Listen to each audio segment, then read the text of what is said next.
Welcome, folks. Welcome back to the Talk podcast with Mario and Pat. We're here once again.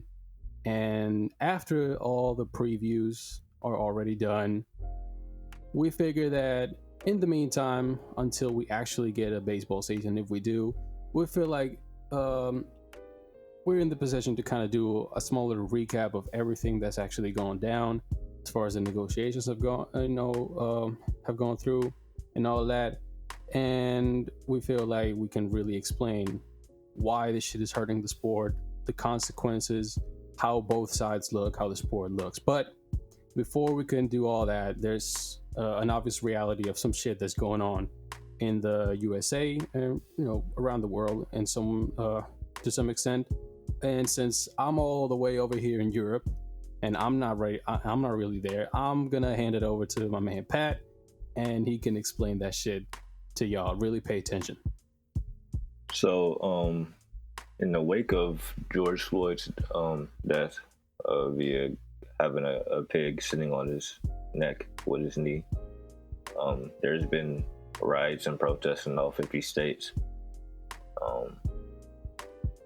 And there's been talks of abolishing and defunding the police, demands from protesters and civilians and citizens of the United States of America. For me personally,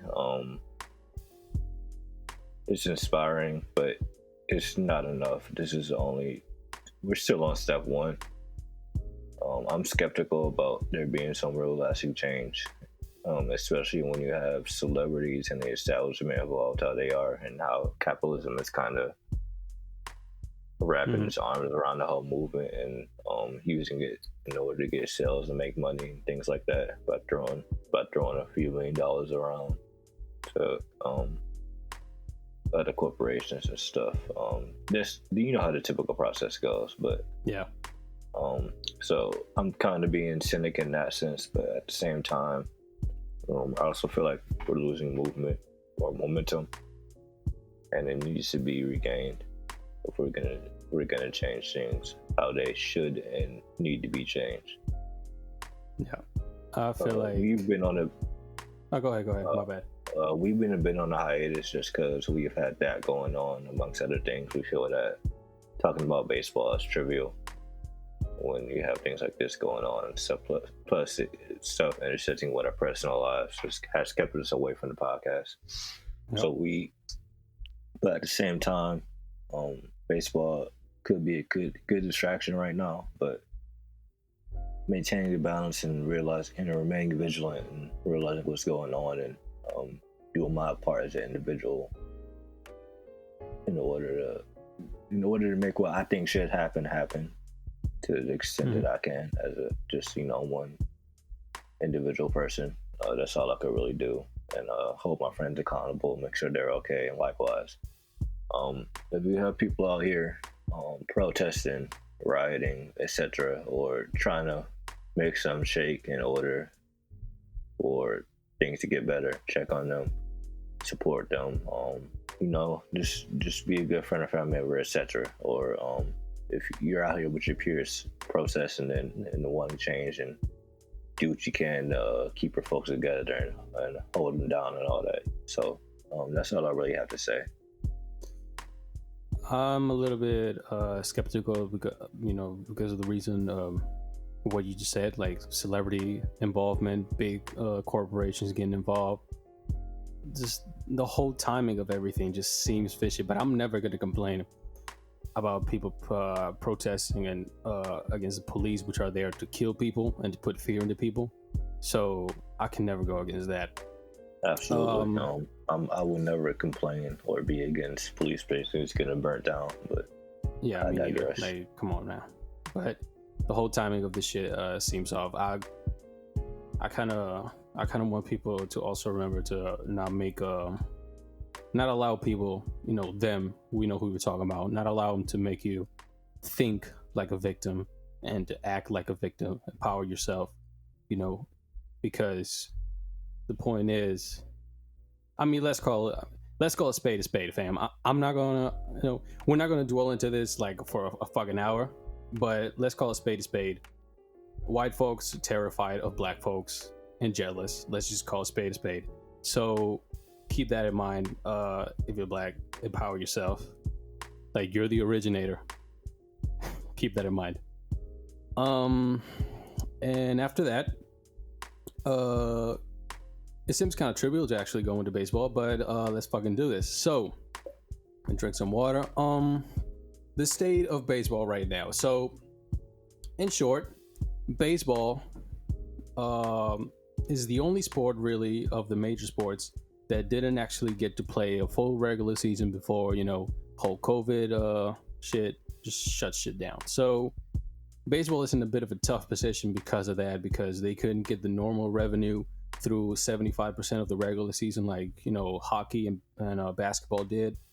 Football is still a couple months away and they'll probably have a full season. So the big point here is that the negotiations were going to be difficult. They were going to be challenging for the MLB and the MLBPA to actually, come to some sort of an agreement. And we can really see this because, fam, since March 12th, which is when spring training got canceled and my dreams got shattered, since that day until now, it's basically been 3 months where I don't think we're any closer to an actual agreement for the season to actually, kick off. Would you agree with that? I agree. I feel like there's a small sector of owners or a small group that said just fuck it to the regular season at this point.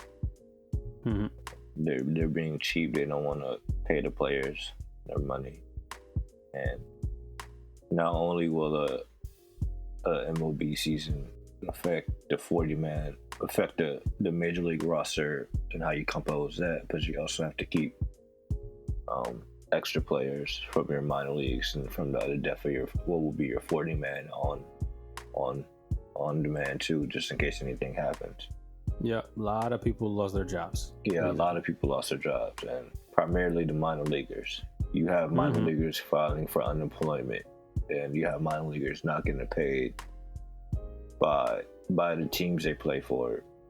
They don't have to say teams. And, the owners of their teams, and a part of that is the fact that they aren't represented by the MLB Player Association, which I think is a fuck up. Yeah, it is. It's a big fuck up. But minor league players have always been second-class citizens in baseball. Yeah. Even though they're a pipeline, they establish fans that are not regional. If you're spread out, like for a fact, the Cleveland Indians AAA team used to be in Buffalo, so you'll see Indians fans in Buffalo, or in Columbus, the Columbus Clippers used to be the AAA team of the Yankees back when they were bringing up Jeter and the rest of those stack squads. So you'll see plenty of Yankees fans in Detroit as well. In Columbus as well. And Detroit has a team in Toledo, Ohio, and Erie, so that's popular for them as well. The Tigers are. So, what we're trying to say is minor league baseball is important. Minor league baseball is great. Minor league baseball and minor league baseball players should be getting more support from the owners. They should be getting paid more in general, just from a regular standpoint. Yeah. And on top of this, you also have the fact that maybe like 40 or 50 minor league teams are getting cut out after this year. Yeah. This bullshit. So it's going to shrink the amount of players and plus the draft is getting shrunk this year. Which affects the amount of players is getting money. So you're going to have guys who are second, third round, fourth, fifth round talents and who would be getting 6 and 7 figure draft bonuses. They're going to be undrafted free agents getting $20,000 and stuff like that. Yeah, this whole shit is just real fucked up. It all stems from the owners being cheap. So pretty much. And one big thing is too, the owners not paying their minor leaguers or not insuring certain things is going to affect the free agents they can be able to sign. Because although Oakland, the main team that said that they weren't going to pay their minor leaguers, their owner came back and backpedaled and said he is going to pay them because he realized it was a mistake. It was probably after their front office said we're not going to be able to sign any undrafted free agents. Yeah, unless you pay them it's just bad PR. Because if you get an offer, if you're undrafted free, if I'm an undrafted free agent, and let's say I was a 56 round talent, and I don't get drafted, and I get an offer from the Indians, the Reds, the Yankees, and the Athletics, the A's I'm not picking up the offer from the Athletics at all. That's just close. Awful PR. And it just goes to show how much of a even now, everything with all this bullshit going on, how much of a game it is. They get, the competitive standpoint and competitiveness is still there. As MLB teams, even with everything going on, you still have to move a certain way and make the correct decisions because it's going to affect the product being able to put on the field. Absolutely it is. And then, go ahead. So, and even with the draft being shortened from 40 rounds to 5, it's going to affect our team's draft as well, I think. I've read things about teams that don't even want to pick in the draft because they think it's too much money right now because they're not making any money from the league, from their teams. Mm-hmm. So, and then plus you'll have teams that might have a philosophy of saying they're going to let's say they pick a college reliever with their first pick for cheap. Rockies. So that way they can play it safe with the rest of their allocated money for the MLB draft. Yeah. And honestly, it's just there's so much going on right now. This might be a 2-part podcast just to explain everything. And we might have to tweet some baseball terms out just to kind of fix on how free agency and talent acquisition and draft works, especially with the draft being next week as well. We're definitely going to do a draft preview of some sort. Yeah, for sure. Oh yeah, that would be great. What I wanted to do was a quick little recap of the whole negotiations, right? I said March 12th, spring training got canceled. Yep. And then, this is just baffling to me. How long they took to actually start engaging in any sort of conversation to get baseball back. The next update I got is March 27th. That's 2 weeks. At that point, the MLB and the MLBPA, they agreed with no formal framework, just an agreement for a couple of stipulations they wanted in order for baseball to be back. They said no bans on mass gatherings, although they did consider neutral sites, the whole the AL East plays the NL East and one, the whole shit. No travel restrictions between the USA and Canada, and then no health risk for players, staff, fans, etc. And they did consider playing in empty stadiums. And there was also an agreement on 2020 counting as a full year of service time. And they also agreed, and this is the big one, on prorated salaries. And y'all gonna hear us mention this a lot, folks, because this is gonna be a big point in the conversations, and you're gonna see how cheap the owners really are. They also agreed to a big advance for the players, just in case games were not played, the whole nine. And they agreed to the international signings and the draft being shortened. So, which we've semi-covered already. May 12th was the next up. It's just baffling that taking them so long. May 12th was the next update, and the MLB proposed, I don't know if the MLB proposed it, but there was an 82 game season proposal with a 50-50 revenue split, which was shut down pretty much. And then you got to go all the way to May 26th. This is 2 months, people.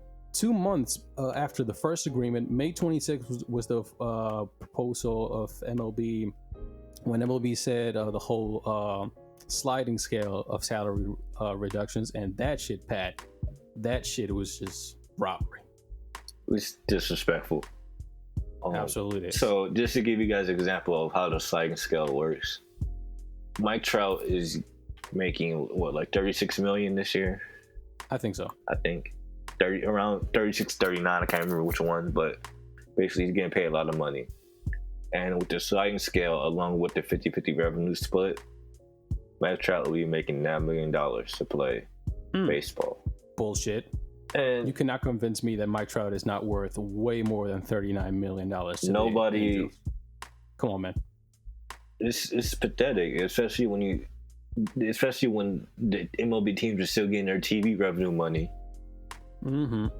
And mind you, baseball is going to be the only thing on TV, and the revenue splits for merchandise and things like that. So it's just it's like the MLB owners are punting the season because they don't want to play, but I don't think they realize, or maybe they don't care, that something like this, if baseball isn't played in 2020, this is going to have such a negative impact on the game.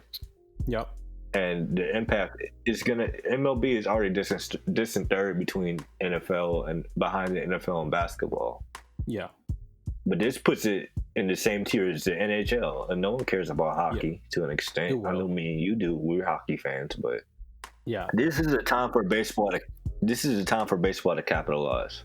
Yeah, it was. It was. I mean, at this point, they're starting on July 31st. Maybe it's June 7th. So they agree between now and the 15th. They could maybe start spring training in the middle of July 4th weekend, or maybe the late June, the last week of June. I mean, and then you have the MLB owners using the media to negotiate. You have the MLBPA not letting agents negotiate with them. You have Scott Boras doing what Scott Boras does. And then you have Tony Clark, who's a smart MLB player. I mean, he has a background, but you need lawyers, you need counsel, you need people who know what the fuck they're looking at for the long-term future of the sport. Because I guarantee you, the MLB owners, they have a team of lawyers who are like the contract equivalent of Johnny Cochran and the Kardashian guy or whoever.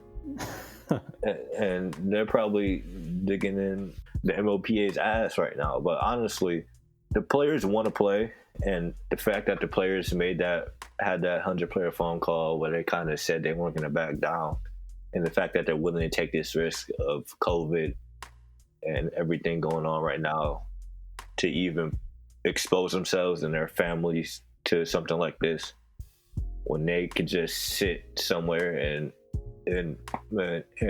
relax with the millions of dollars that they already have, it says a lot. Yep. It says a lot. The players, they know, and the fact that they're tweeting and things like that as well, in the midst of all that's going on, they're very well aware of what's going on and how important it is for them to play baseball. Absolutely is. The thing with this proposal, this sliding scale, to me, it was an obvious PR move, because the lowest paid player, say for example, a guy who makes $500K, which is pretty much minimum pay, close to minimum pay, he would make $435K, somewhere around that. So he'd make a big portion of the salary. But then you start getting towards, say, someone who makes $5 million, he'd make $3 million. Someone who makes $10 million would make $5 million, and then you start going from there and there and there. So to me, it was an obvious attempt at trying to pit the highest paid players against the lower paid players, and trying to make those the highest paid players look bad in the media, and have fans call them greedy, because that's something that we also can talk about later on, just how fucking stupid fans are and how they will side with the teams. But that's for another time. So after that, obviously the MLBPA rejected that proposition just immediately, like just as soon as they saw it, they just balled the shit up and threw it in the trash. And then after that, June 1st, the MLBPA sent out their own proposal. They proposed a 114 game season, which would finish towards the end of October, if I'm not mistaken. It would have November playoffs. They also proposed 2 years of expanded playoffs and the whole shit. This was shut down by the MLB. Well, by MLB. And the big point here is MLB made no counter offer. And they just said, based on the agreement they had in March, we think we can just implement a 50-game season with full prorated salaries, and y'all just gonna have to deal with it. I think a 50-game season is bullshit. I don't think that it's legitimate that they're hurting that much. And if they are, just show us the books. You know what I mean? Just open up the books. Let us know. Like, you just let us see your huge losses that are forcing you to ask the players to just, be kind and take the losses with you. But when you sold shit to other companies and when you made a whole bunch of fucking money, you did not pay the players any more than there was, agreed upon on their actual contracts. The MLB and the owners are full of shit. They know it. And yeah, I mean, that's the state right now. You covered it. That's the state right now, bro. Like, it's just everything's just up in the air, and everything. And this amazing opportunity that MLB had to expose the game to a huge audience. Because let's be fucking real right now, bro. If they wanted to, we could already have baseball right now. Am I wrong or not? No, you're not. And honestly, we don't even know how a schedule will be set up. How are they doing double headers? How do series work? Are they gonna have them play at home for an extended amount of time and then go on a road for an extended amount of time? Just to expose people less and have less travel. It's like what's going on? Like, yep. And then you have to get umpires together. You have to get your coaches and your managers, and your coaches and managers are older people. You have to set up the broadcasting and things like that, and they just slam down the gavel on that. So broadcasters and your radio announcers, they would be doing it from home on the road. Pretty much. Yeah, we doing it from home on a home and the road. So, but it's just the MLB owners are just, and the Rob Manfred they're fucking everybody else over because they can. Let's be real right now. This is not about COVID. This is not about health issues. No, I mean, because is there anyone out there who thinks that really? Like, no, the MLB set up. They converted multiple of their drug testing, PED testing sites to COVID testing sites. Like, I heard that. The COVID sample testing, and the MLB has money to buy tests too. Yeah, they're crying poor. They're gonna get money from somebody. They're gonna get tests from somebody, even if it's on a long-term agreement, because the MLB has the money to do it. Yep. And another thing is, for me, I want to go back to the fact that I think there's owners that just want to take the loss for the season because they're cheap. I wouldn't be surprised if it was some of the small market teams like the Athletics or the Rays or the Indians, for example, or maybe the Royals, and even some of the the big market teams like the Red Sox or the Cubs for sure, absolutely. The Pirates, I think, are in on it. I think the Astros are in on it too. They don't want to get booed. Yeah, they don't want to get the Mets just because of the Dolans. Well, that section of the Dolan, whoever owns the Mets. It's not the Dolans. I'm sorry, I messed this up last time. We talked about the Mets. My bad, Tinsky. Yeah, fuck the Mets.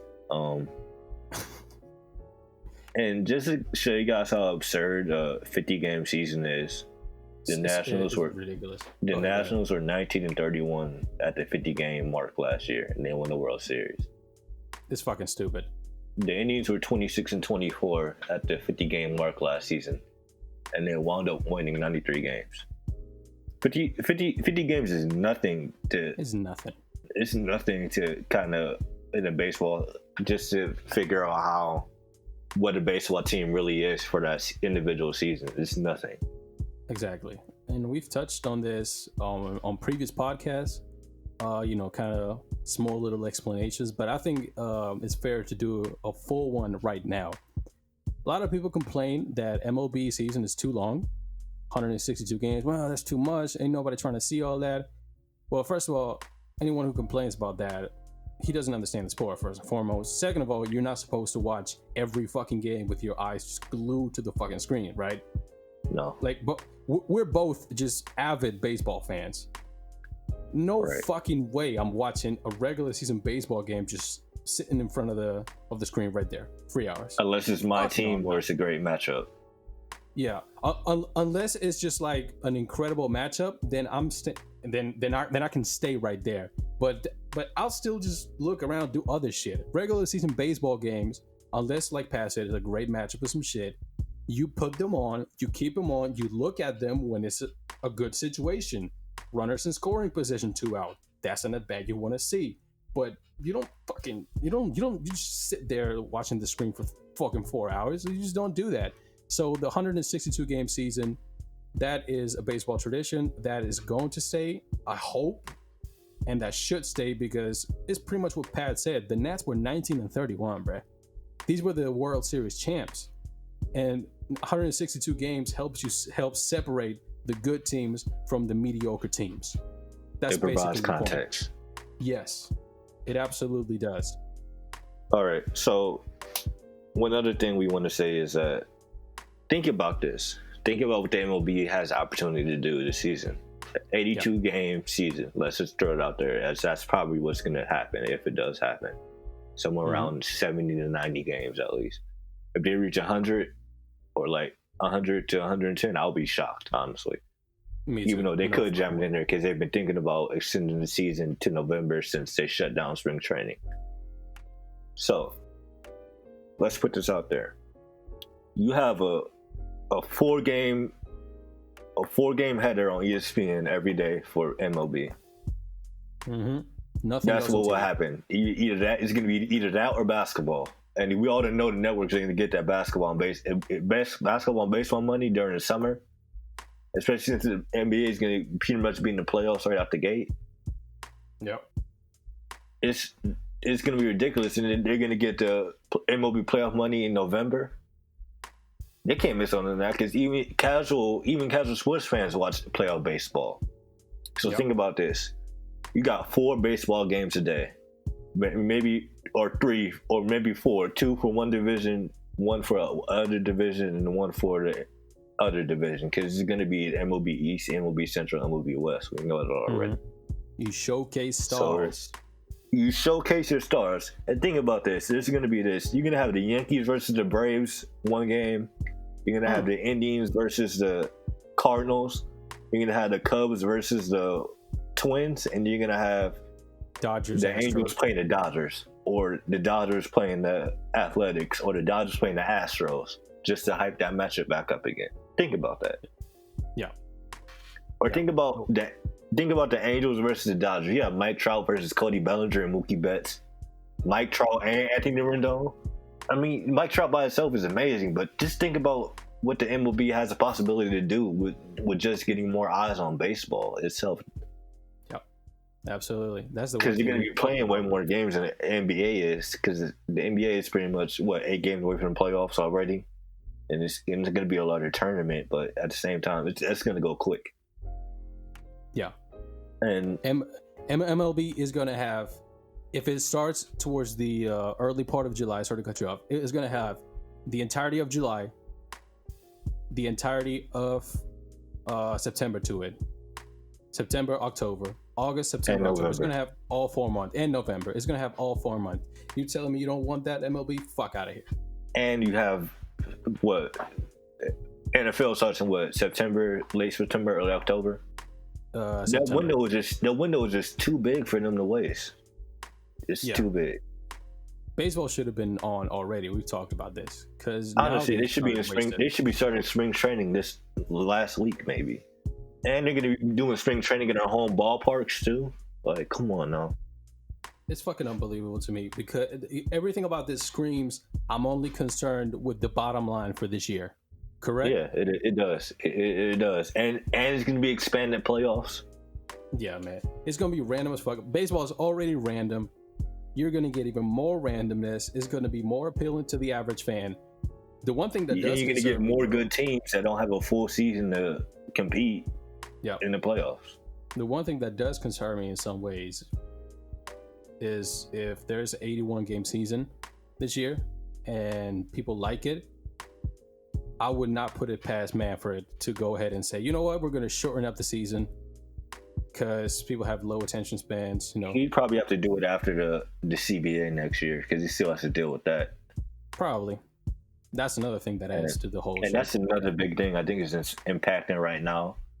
Yeah.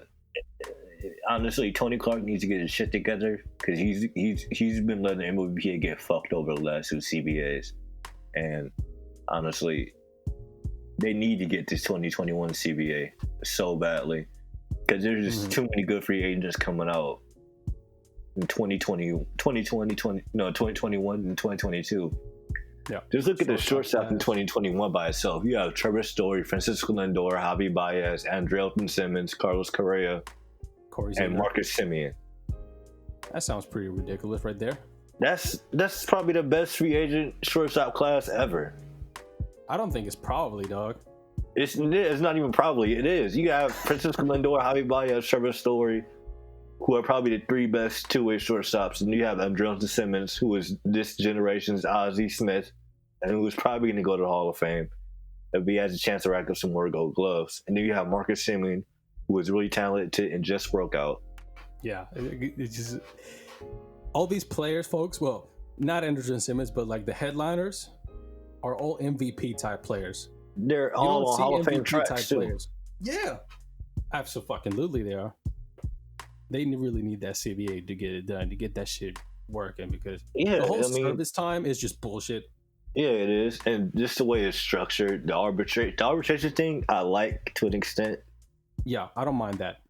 But they need. I don't like the 3 years making. They need to either up the salaries, or come up with a new contract system. I think the ideal way to do that would be to. Currently, they make for 3 years they make a misery. Then they have 3 years of arbitration. I think if you can cut that down to maybe, because you don't want to just take out 2 years of each, because you don't want to just completely take Honestly, out. I think you should stay with the team for 6 years minimum, but I think it should be 2 years of standard salary, which is like $560,000, and it should be 4 years of arbitration. I can buy that. Yeah, but some guys, depending on like the service time thing, they do get 4 years arbitration, which is called a Super 2 agreement. But it should be standard for everybody. But I think there should be more of a chance to let teams extend their young superstars. Yeah. And I might be biased just because I'm a Cleveland Indians fan, and we don't keep anybody unless we can extend them while they're young.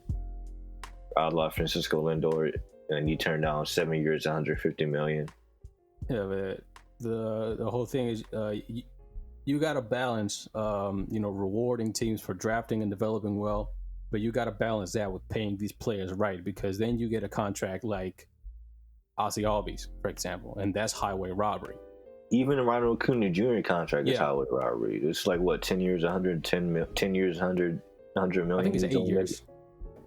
Yeah, it's 8 years, 80 million 100. With another 2 years of options, team options. Basically, he's gonna be a Brave for cheap for his entire prime, and then they'll just let him go. Yeah, I agree. It's just crazy, and then these agents and stuff are. I mean, Ronald Acuna Jr. is young, so he's still going to be like 29 or 30, and he should be getting that big extension if he keeps it up.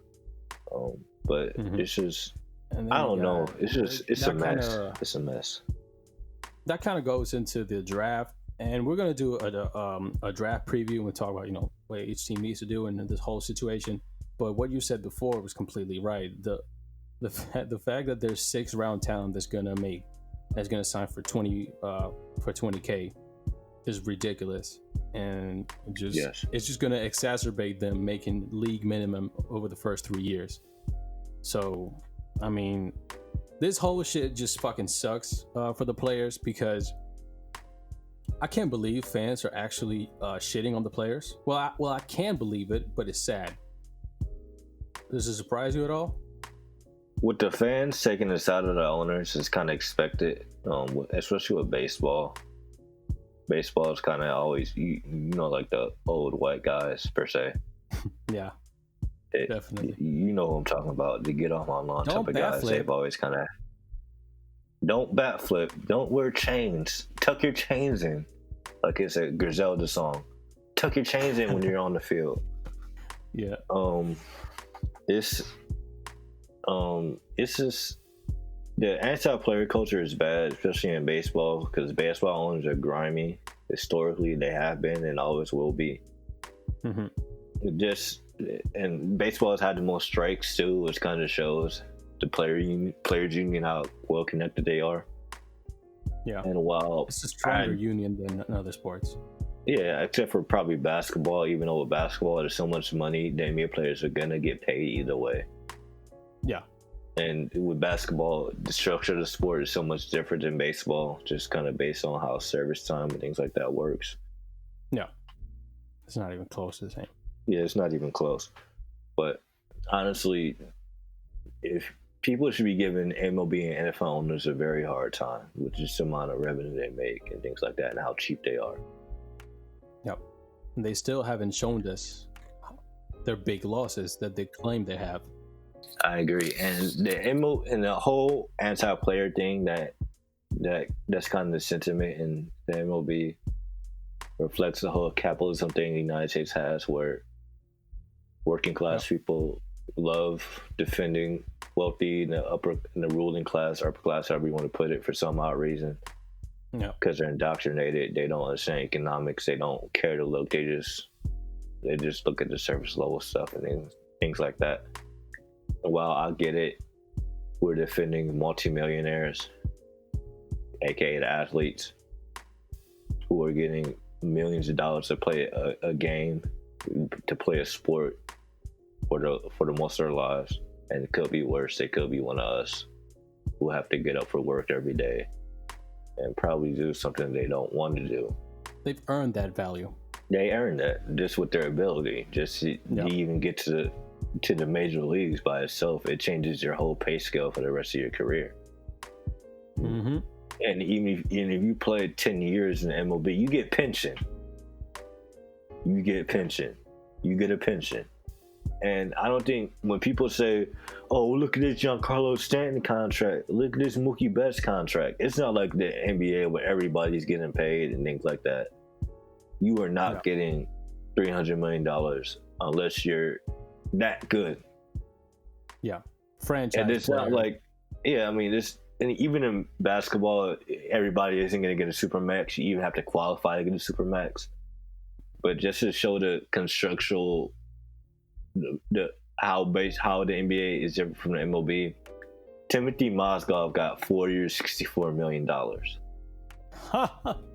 from the Lakers. That's one of the worst contracts ever. Easily. And they gave Luol Deng some absurd amount of money too. But at the same time, you could say, "Oh, well, Chris Davis got a whole bunch of money from the Orioles." I mean, that was different.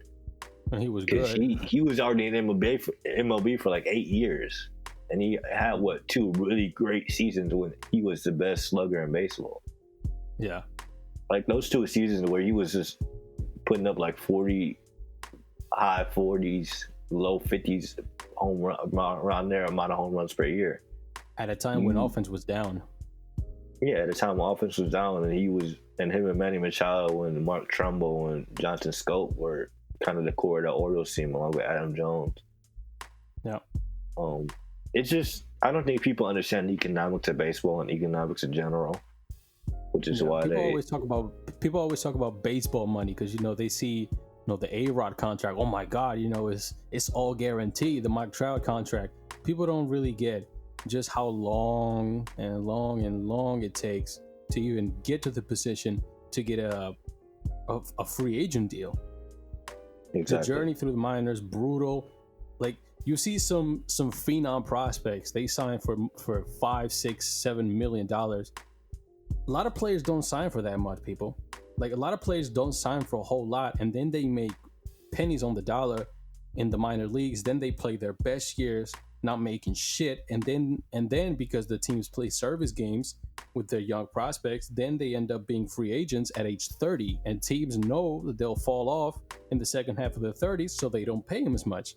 Like, those $300 million contracts, like Pat said, they're rare. In the NBA, you got the seventh guy on the bench making $12, $13 million a year. That does not happen in baseball.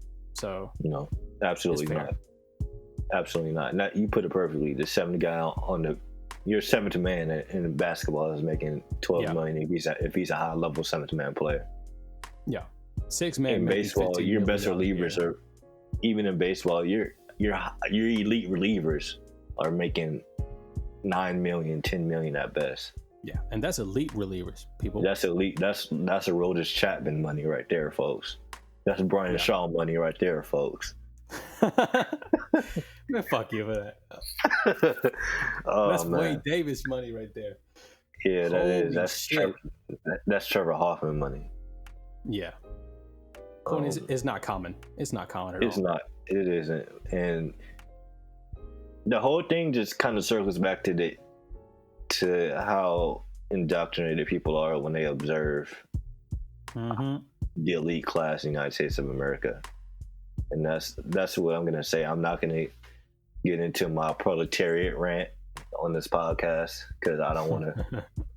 We're not even kind of getting started yet, but yeah, just how people bootlick rich people in the United States and abroad is not cool. Do your Googles. Go read some books, please. Go look at the numbers for yourself. Stop idolizing people as well. Yeah, being wealthy is not a virtue. Not at all. Just to put it that way, it's not a virtue. But what we're trying to say is that there's no reason for MLB fans to be anti-player, especially with how things are going right now with the MLB negotiations. Players are the ones getting fucked over. Let's put it as simply as we can. They're the ones getting fucked over, and not just MLB players, but minor league players who are the future of MLB. Makes no fucking sense. Makes no sense. No, they should be investing more. And if they were, I'm pretty sure they would perform better. Yeah, because I mean, minor league players, folks, how much do they make per month? I think they make like $400 per month, something like that. Well, right now they are, but I think they make. I've heard anywhere from like $25,000 to $30,000 a year, on average. Which is nothing when you consider they travel up and down. They travel up and down. They got like, and a lot of them don't sign for a whole lot. Like, imagine if you're a player if you're not a real well-known prospect from Latin America, you sign for like $20K, right? And then you just in the minor leagues for 4 years, because that's how fucking long it takes. You're in there for 4 years, barely making any fucking money, having to bullshit, going up and down the road and working on your craft. Like, come on. I agree. I make the same amount of money as minor leaguers. Yeah, like I make the same amount of money as minor leaguers. They're professional baseball players. Like, yeah, I made the same amount of money as Vladimir Guerrero Jr. did before he got called up to the MLB per year. Let's just put it that way. And it shouldn't be like that. While he got a giant bonus, and while he's the son of a major leaguer who made a lot of money. Let's put it this way: MLB teams, they go to countries, Venezuela, Dominican Republic, Haiti, Bahamas, Colombia, etc. Puerto Rico players get drafted, actually. Oh, I forgot. Yeah, it's technically it's part of the United States, and Puerto Rico should be a state, or they should be an independent country. I'm gonna just put that out there right now, because they're getting fucked over by U.S. imperialism as well. But anyways, these teams they go to these foreign countries. They offer contracts, and the best players are gonna get the 6 and 7 figure contracts because they're connected to the trainers.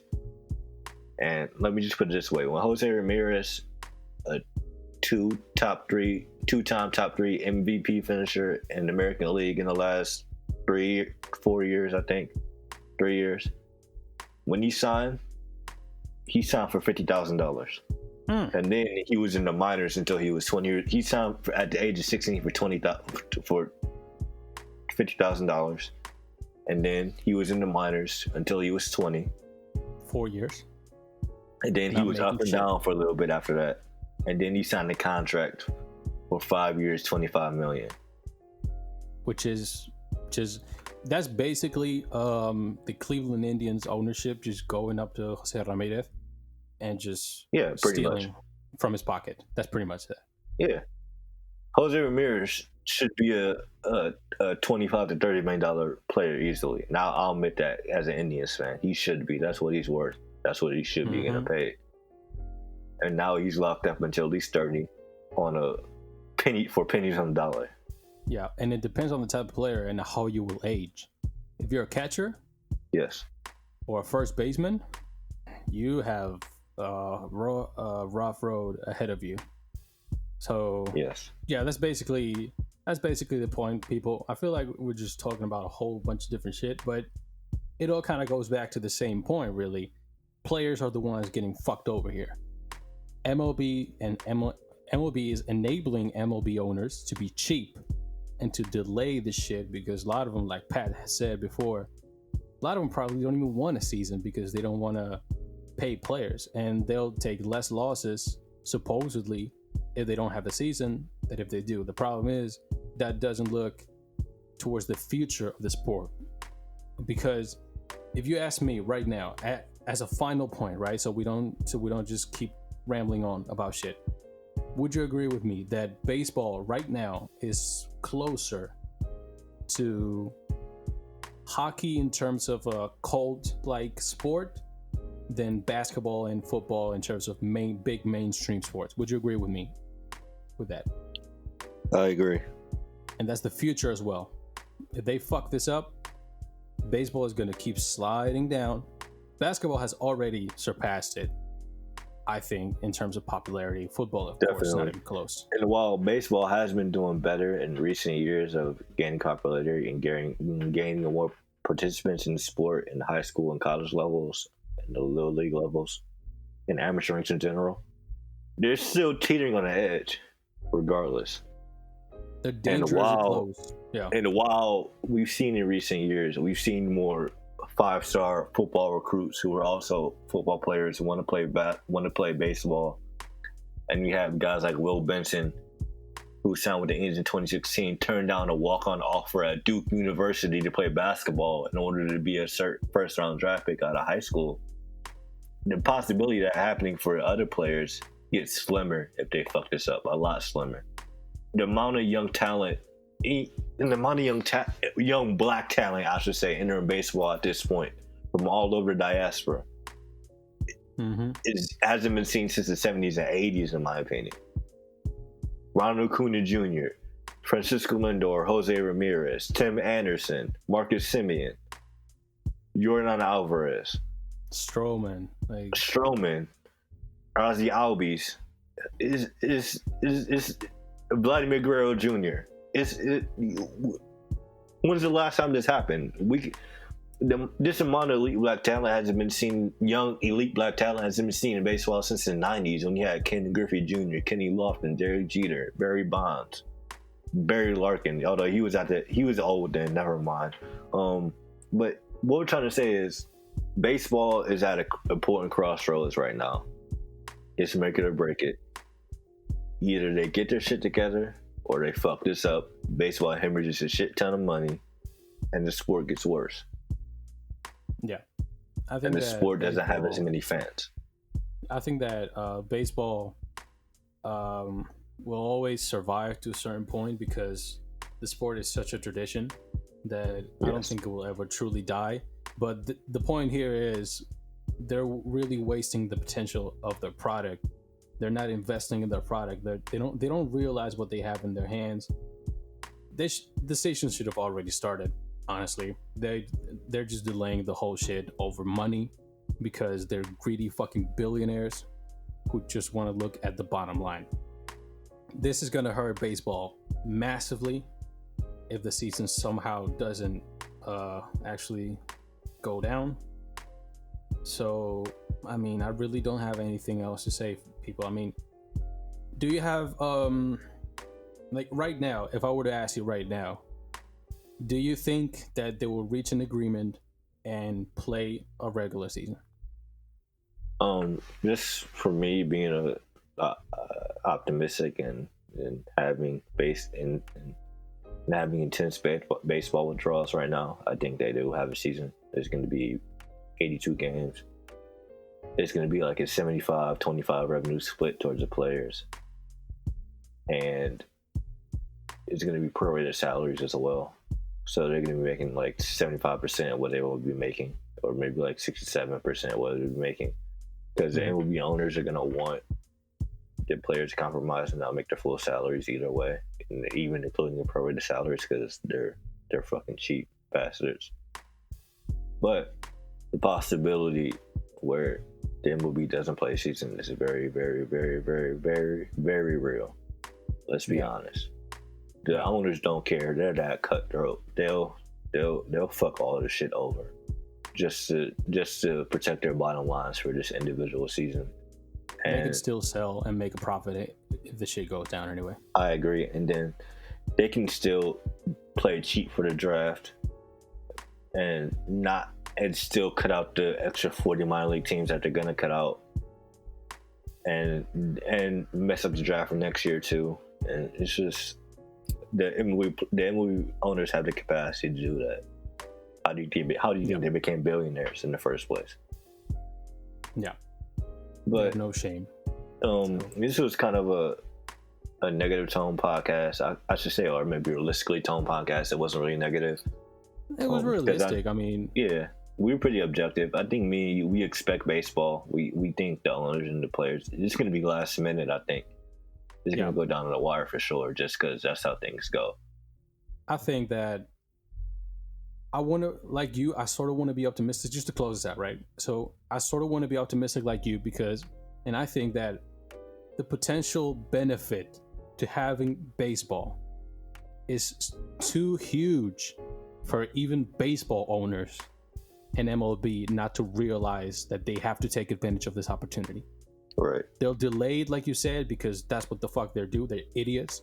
But just the potential profit that's there, not just this year, but in 2021, 2022, 2023, 2024, and onwards, the potential for extra benefits, how that benefits the sport, how that benefits the players, that you will make new stars because people will be drawn to certain players.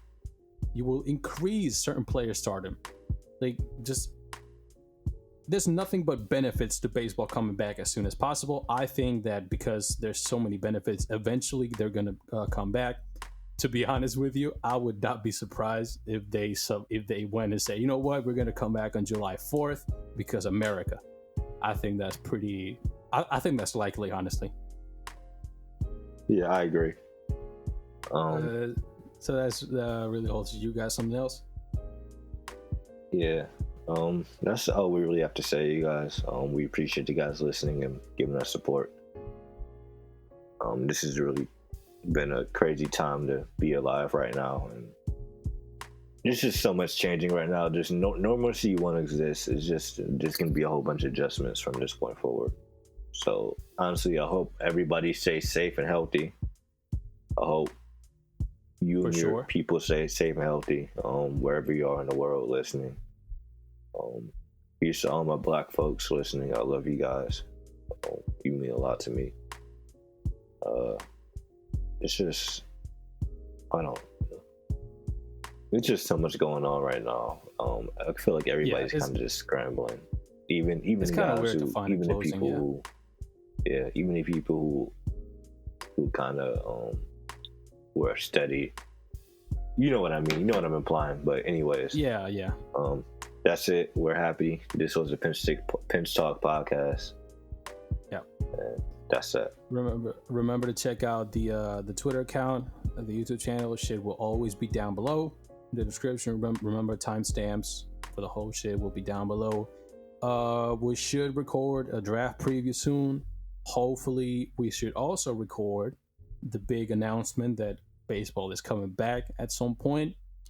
So yeah, check all that shit out. Check out Baseball Terms 101, the hashtag on Twitter. We teach y'all everything about baseball. If you're a newer, fan of the sport, you can learn some good shit in there. And yeah, that was pretty much that. Like Pat said, stay safe, stay empowered. Remember that. Never let people fuck with your mental state. And yeah, that's been the Pinch Talk podcast. I'm Mario. My man Pat was here with me, and we're signing off, y'all. Peace.